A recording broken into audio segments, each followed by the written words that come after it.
Hello friends, I am doctor Mukesh Haridwal. आज हम बात करेंगे कि क्या होती है सर्वाइकल की प्रॉब्लम, क्या होता है नेक पेन और इसकी क्या प्रॉब्लम्स होती हैं। तो बेसिकली सर्वाइकल जो है एक कॉमन टर्मिनोलॉजी है जिसको गर्दन की सभी प्रॉब्लम्स के लिए यूज़ किया जाता है। सर्वाइकल के अंदर बेसिकली 3 तरह के सिम्टम्स हो सकते हैं। या तो पेशेंट को एक्सियल नेक पेन होगा, इसके अंदर अपने को गर्दन के अंदर दर्द होता है। दूसरा सिम्टम हो सकता है सर्वाइकल रेडिकुलोपैथी, जिसके अंदर पेशेंट को गर्दन से लेके, शोल्डर से लेके, आर्म से लेके, फोर आर्म से लेके पूरे हैंड में दर्द आता है। इसको सर्वाइकल रेडिकुलोपैथी बोलते हैं। सर इसमें दर्द के साथ में पेशेंट को सूनापन या झंझनाहट भी हाथ में हो सकती है। ये बेसिकली गर्दन के अंदर डिस्क प्रोलैप्स के कारण होता है। गर्दन के अंदर डिस्क प्रोलैप्स के कारण डिस्क बाहर आ जाती है और सर्वाइकल की नर्व के ऊपर प्रेशर लगाती है। तो नर्व के ऊपर प्रेशर के कारण जितनी दूर में नर्व हाथ के अंदर आ रही है उतनी दूर में पेन आएगा अपने को, साथ में झंझनाहट होगी और सूनापन आएगा। जब भी पेशेंट जो है कुछ काम करता है या एक्सर्शन करता है तब ये दर्द बढ़ जाता है। जब पेशेंट रिलैक्स करता है, रेस्ट करता है तो उसको रिलीफ मिलता है, क्योंकि नर्व को ब्लड सप्लाई मिलती है, उसको आराम मिलता है।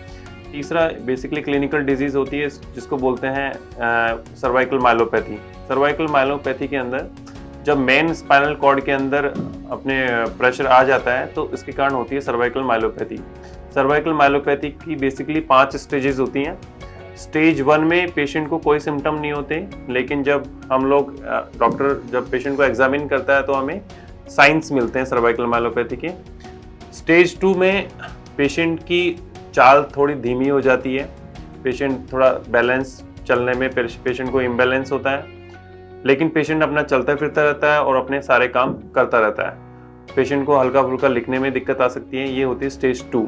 स्टेज 3 में चलने के अंदर इम्बैलेंस और ज़्यादा बढ़ जाता है, पेशेंट को गिरने का डर लगने लग जाता है। इनफैक्ट पेशेंट कई बार गिर भी जाता है, पेशेंट बहुत धीरे धीरे चलता है, पेशेंट काम वाम नहीं कर पाता है और घर पे रहने लग जाता है। तो patient becomes home bound basically, but still patient is able to walk without any support. Stage 4 disease में पेशेंट को चलने के लिए कोई ना कोई सपोर्ट लेना पड़ता है, या तो वॉकर या स्टिक। देन स्टेज 5 के अंदर patient becomes bedridden. This is the final stage of cervical myelopathy. इसके बाद रिकवरी के चांसेस नहीं होते। तो सर्वाइकल की प्रॉब्लम के अंदर टाइमली डायग्नोसिस बहुत इंपॉर्टेंट है। अगर हम इस बीमारी का ट्रीटमेंट और इलाज स्टेज 2-3 में कर देते हैं तो पेशेंट चलता फिरता रहता है और ठीक रहता है। अगर बीमारी इसके बियॉन्ड चली जाती है तो देन ट्रीटमेंट थोड़ा डिफिकल्ट हो जाता है। सर्वाइकल रेडिकुलोपैथी के पेशेंट जो होते हैं वो 90% जो है मेडिसिन से ही ठीक हो जाते हैं, मेडिसिन एंड एक्सरसाइज से। नेक पेन के लिए बेसिकली अपने को सर्वाइकल आइसोमेट्रिक एक्सरसाइजेस करनी होती है।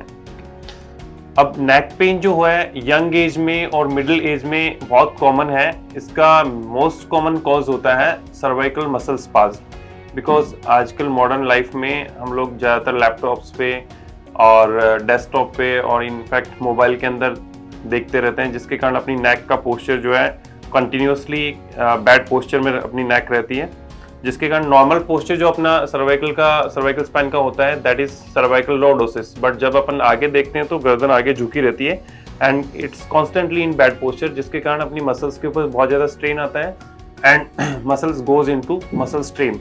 So this is the most common cause in young age and middle age for the neck pain. इसका इलाज बेसिकली मेडिसिन और फिजियोथेरेपी से हो जाता है एंड देन अगर अपने को कंटिन्यूसली फिट रहना है तो अपने को सर्वाइकल आइसोमेट्रिक एक्सरसाइज करनी चाहिए। Thank you.